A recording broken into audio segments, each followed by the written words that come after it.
Bonjour chers frères et sœurs, salut à vous qui aimez l'histoire. Vous voyez cette image-là? Ce sont des sandales de Pharaon. Voilà. Sandales du Pharaon. Cette image-là. J'espère que vous voyez ça bien. C'est pas fini, il y en a d'autres.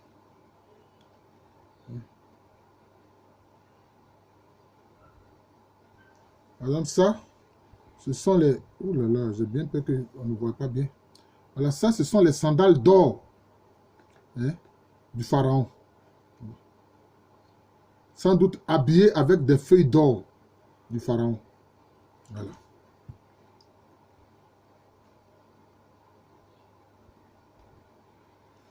Une autre image des sandales de Pharaon. Voilà.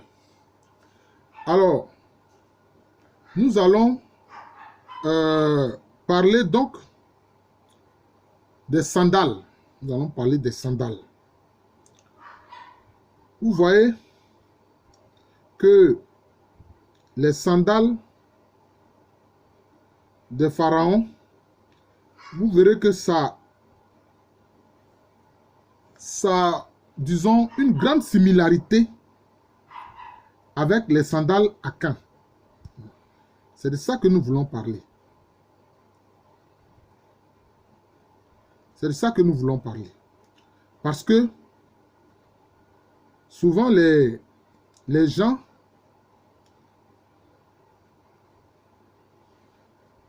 ceux qui ont voulu notamment nier le lien entre, vous voyez ici par exemple, vous voyez par exemple là, vous voyez, les sandales Akan, la représentation des sandales Akan, la représentation des sandales Akan, et vous voyez vraiment, voilà, vous voyez, vous avez ici toute une flopée de représentation des sandales Akan. Je vais agrandir peut-être un exemple ici.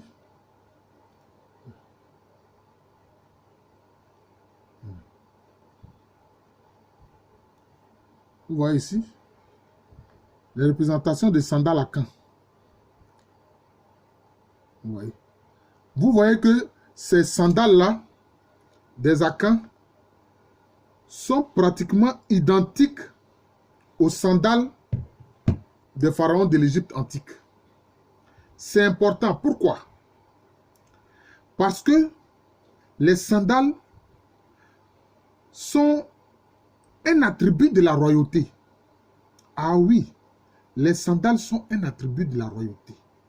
C'est pour ça que les pharaons avaient des sandales particulières. Et vous voyez que sur ces sandales, il y a des inscriptions, des représentations. Voilà. Ce n'est pas comme des sandales ordinaires, non. Il y a quelquefois des icônes, des représentations. Ou quelquefois, on appelle ça les sandales d'or. Il y a les sandales d'or habillées avec de l'or. On voyait ça en Afrique. On voyait aussi cela en Afrique. Oui. Chez les Akans, les sandales du roi sont appelées Mpabwa Kesse. Les sandales, ordinairement, on dit Mpabwa, notamment en langue tui. En zéman, on dit Mblabwa, c'est la même chose. Mpabwa. Mais quand ce sont les sandales du roi, on dit Mpabwa Kesse. C'est-à-dire les sandales puissantes, les sandales fortes. Donc, ce n'est pas n'importe quelle sandale. Vous voyez. Et aussi là, vous avez des représentations. Vous voyez. Des icônes, des dessins qui sont sur les sandales du roi. Les sandales du roi, les Mpabwa Kesse. Vous voyez. Mpabwa Kesse. Quelquefois, ces sandales-là, tout comme les sandales du pharaon, sont habillées avec de l'or. C'est ce qu'on appelle les feuilles d'or. On met des feuilles d'or là-dessus. Oui. C'est cela. Oui. Et par exemple, dans le Dankira, le royaume du Dankira, c'était un royaume qui a dominé le monde Akan durant tout le XVIIe siècle, avant d'être supplanté par la Confédération Ashanti. Mais le roi des Dankira, le Dankirahine, il a une sandale qui est décorée avec des étoiles. C'est décoré avec des étoiles. Quand il porte cette sandale-là, cela veut dire qu'il vit un moment heureux. Il vit un événement heureux. Voilà. Il est heureux d'un événement qui lui est arrivé. Soit peut-être ses épouses lui ont donné des enfants, ou bien une épouse vient de lui donner un enfant, un fils, etc. Vous voyez. Donc, c'est-à-dire que les sandales du roi, là, il y a tout un langage qui s'exprime là-dessus. Il y a tout un langage qui s'exprime là-dessus.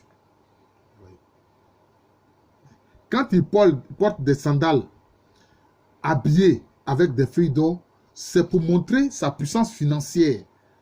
Voilà. Parce que chez les populations africaines, l'or n'était pas seulement un métal comme ça, non. L'or, c'était la monnaie. Notamment la poudre d'or qui servait dans les échanges commerciaux. Vous voyez? Il faut que vous, les jeunes Africains, vous soyez informés de ces choses-là.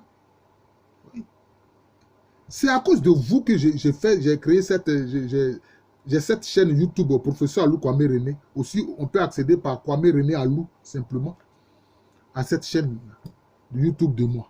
C'est à cause de vous, les jeunes. Tant que vous ne connaîtrez pas l'histoire de nos ancêtres, ce complexe d'infériorité que les Caucasiens ont tout fait pour nous coller à la peau, là, ça va vous avoir. Mais quand vous savez la grandeur des choses réalisées par vos ancêtres, mais vous ne pouvez pas avoir de complexe vis-à-vis de qui que ce soit. De qui que ce soit, de n'importe quel être humain qui est face à vous. Jamais. C'est cela. Donc, il faut connaître l'histoire de nos ancêtres. Ah oui, quand nos ancêtres créaient des empires, mais les Européens, ils n'avaient même pas encore créé des fiefs. Vous voyez? Donc, c'est cela. Les sandales du roi, c'est tout un langage. Tout comme cela était avec l'Égypte antique, des pharaons, les sandales du pharaon. De même, chez les Akans, c'était la même chose.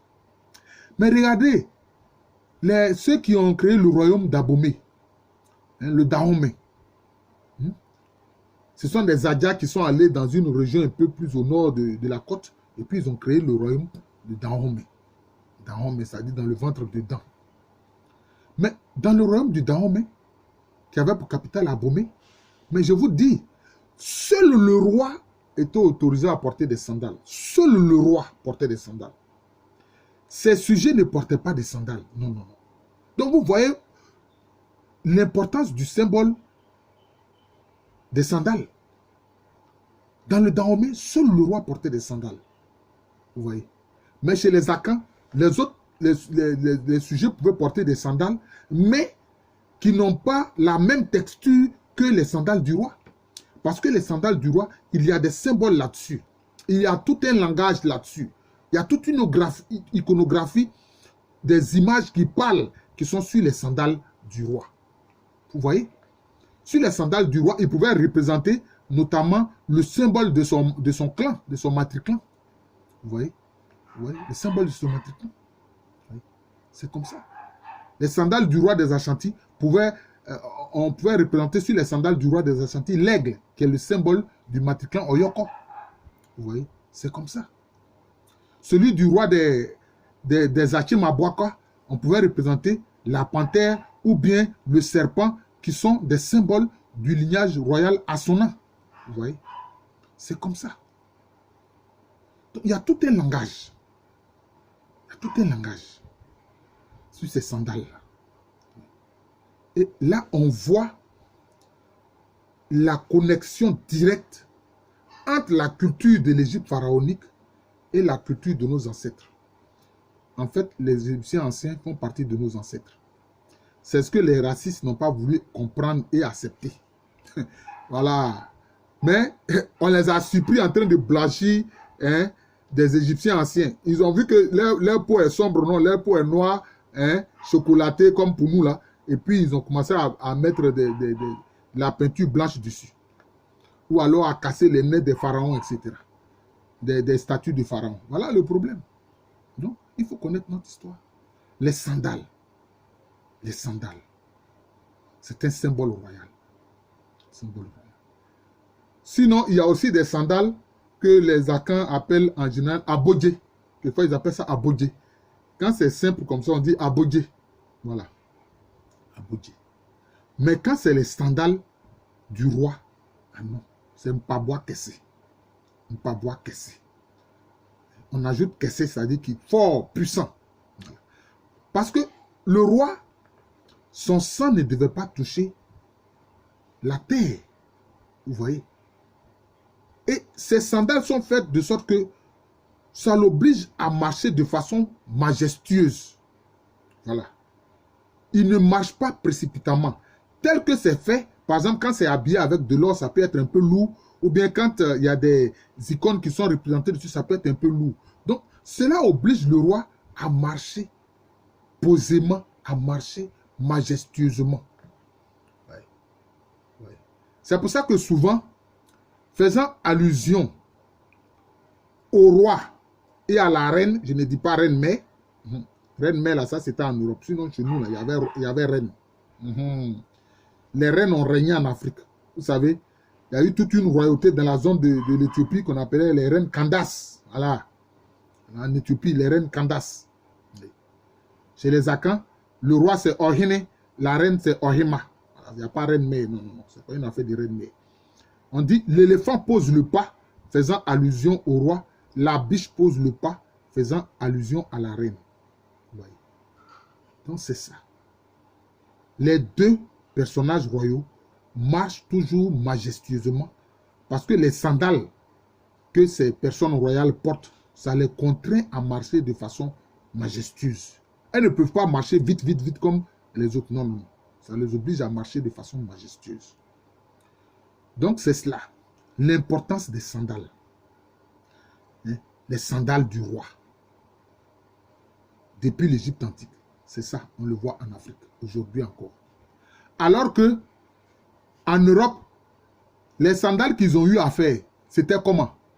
C'était avec des lacets. Les sandales, c'était avec des lacets. Et ça, on voyait ça avec qui? Avec les soldats romains. C'est avec les soldats romains. Sinon, les Européens, ils ne portaient pas des sandales. Non, non, non. Non. Ils portaient des sortes de bottes, toutes sortes de types de chaussures, mais pas de sandales. Vous voyez? Alors, on s'étonne qu'ils ont voulu donner une autre origine à la civilisation pharaonique. C'est quand même curieux. Quelquefois, les soldats là-bas, ils avaient des sortes de sandales là, mais avec des lacets. Ça avait toujours des lacets. Les sandales ont des lacets. Mais les sandales des pharaons n'ont jamais de lacets. Nos sandales en Afrique ici n'ont pas de lacets. Non, non, non. Ouais, ça n'a pas de lacets. Je vous remercie. Je suis le professeur Alou Kwame René. Vous-même, vous pourrez aller chercher sur le net, voir les sandales de Pharaon et puis les sandales à Caen, etc. Vous allez voir, vous-même faites la comparaison. J'ai bien peur que les images que j'ai tenté de vous montrer ne soient pas très nettes. Bon, mais c'est un peu cela, hein, c'est comme ça. Vous pouvez faire des recherches, vous verrez. Vous pourrez comparer les deux types de sandales. Sandales de Pharaon et puis sandales à Caen. Les sandales des Akans. Donc, je suis le professeur Alou Kwame René. J'enseigne à l'université Félix Houphouët-Boigny. Qui se trouve à Abidjan, cette université-là, c'est en Côte d'Ivoire, un pays situé en Afrique de l'Ouest. Alors, sachez une chose, sur cette chaîne YouTube de moi, professeur Alou Kwame René, bientôt j'approche, je dirais même les 400 vidéos. 400 vidéos. Donc, quand vous ouvrez, cliquez sur l'image, sur ma photo, et puis vous aurez à disposition presque les 400 vidéos que j'ai eu à faire et partager. Quelquefois même, il y a des vidéos dont je ne me souviens même plus du titre. Parce que voilà, ça fait quand même peut-être un peu plus d'1 an que je fais ces vidéos-là. Pour que la jeunesse soit au courant de ce que nos ancêtres ont fait. Ils ont fait des choses grandioses. Souvent, on veut leur dénier d'avoir été les premiers civilisateurs de la Terre. C'est pour ça que j'ai fait une vidéo, les Noirs, premiers civilisateurs de la Terre. Il faut regarder aussi cette vidéo-là. Soyez fiers de vos ancêtres africains, mais pas orgueilleux. Et sachez que vous êtes l'égal de tout être humain. Aucun être humain vous est supérieur. Voilà. C'est tout. Ce n'est pas en tuant des George Floyd et d'autres que, bon, on se montre supérieur, non. Voilà. C'est en ayant une attitude humaine. Voilà, on dit humaine. Donc, jeunes, c'est pour vous que j'ai fait tout ça. Pour que vous puissiez connaître l'histoire de nos ancêtres. Et en être fiers et Gardez votre dignité. Ne permettez à personne de violer votre dignité, mais il faut que votre dignité, que vous ferez respecter, soit accompagnée d'une grande humilité. Parce que dans l'humilité se trouve en fait la grandeur. Songez un peu à l'atome et ce que l'atome produit avec la bombe atomique. Je vous remercie, je vous souhaite une très bonne journée. La Côte d'Ivoire, c'est un pays en Afrique de l'Ouest.